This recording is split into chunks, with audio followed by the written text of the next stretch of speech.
राधा राधा राधा राधा श्री राधा राधा राधा राधा राधा राधा।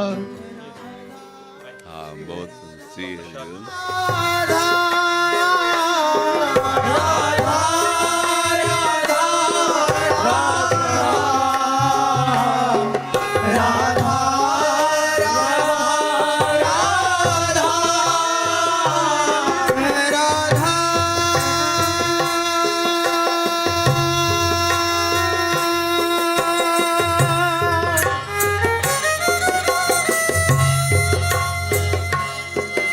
राधा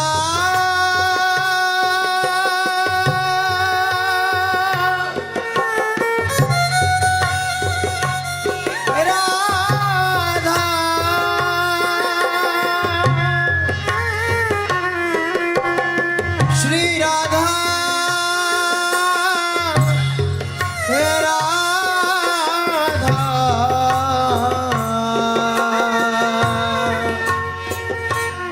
हे राधा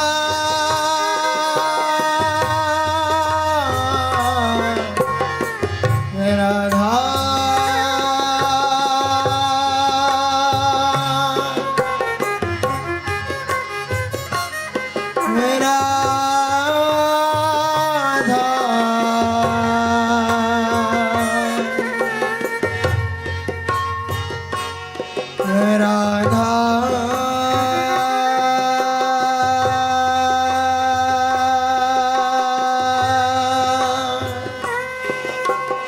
मेरा राधा राधा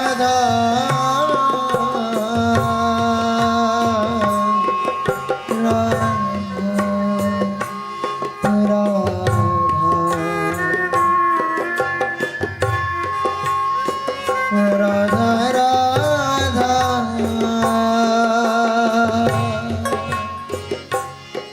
राधा